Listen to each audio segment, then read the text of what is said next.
Here comes Kyle Busch with a push from Boyer on the inside.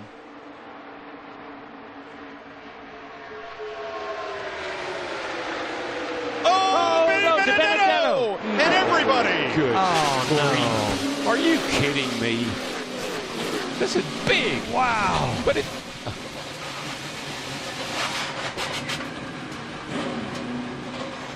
Boy, it just reminds me of the Clash. Same type of carnage that we saw where these cars were going everywhere. A lot of damage as they all got to turn 3.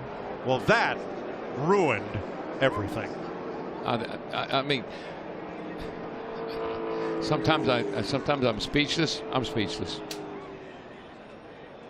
You know, there's just those feel-good stories that build in a race. And, boy, Matt DiBenedetto was doing such an amazing job. Oh, man, I know he was. So let's go to the Goodyear blimp as drivers climb out or try to make their way back to pit road. And look at the outside lane, DiBenedetto and Paul Menard. Yeah, Paul Menard giving a pretty nice push down the back straightaway to DiBenedetto. Gets to his right rear. Oh, yeah, that just starts to turn him a little bit. Got him in the right rear. And then he collects Menard. Yeah. Logano just misses it, but the whole outside lane and half the inside pile up. And this is exactly what we were just talking about. At this stage in the race, you can start to taste victory in the Daytona 500. You want to see that checkered flag, and you'll do anything to get it, and you know you've got to be more aggressive with those bump drafts. It looks exactly like the Clash. I mean, all those cars, third turn, all those cars wadded up, sliding up the track with sparks flying. It looks so much like the Clash. That is the 17th of February, looking way too much like the 4th of July. Amen. Fireworks everywhere. Yeah, and it really and truly, it was Paul Menard.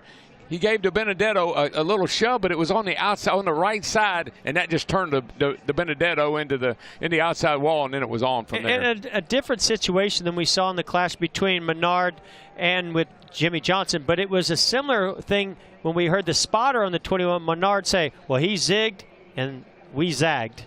And in this case, Menard told his team on the radio, I just bumped him a little too hard. Yeah, I mean, what are you going to do? It's the end of the race. You're trying to help that guy. You're trying to help DiBenedetto. You're not trying to wreck him, but just bad judgment.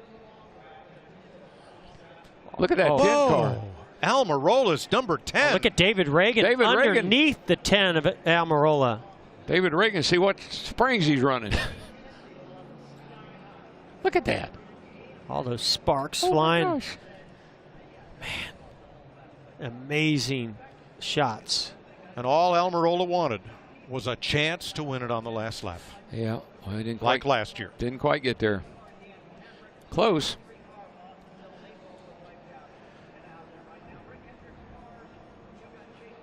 And I got to believe our two leaders right now, Kyle Busch and Denny Hamlin, were really wanting and hoping to have another Toyota there and DiBenedetto to help them pull off this victory today. Going to be a little bit tougher for them to hold off those Fords, and some Chevys are moving up also. Amazing camera work by our Fox Sports crew. You're riding with Joey Logano.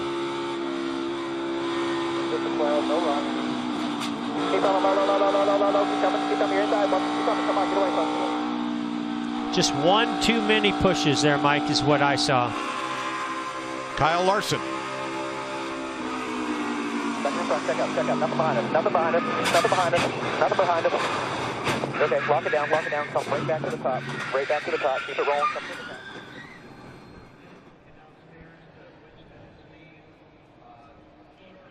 Well, I'm not sure. Okay, here's Austin Dillon's view. Still middle of 3 here. Spin it. God, we're in.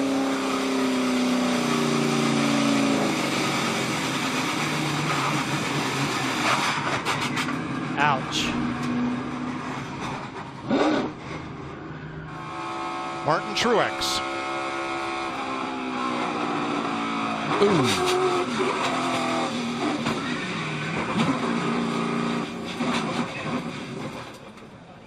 I was going to say, I'm not sure which list graphics is putting together, the cars involved in the wreck or the cars that missed it. We'll find out when we come back. Huge pile up near the end of the Daytona 500.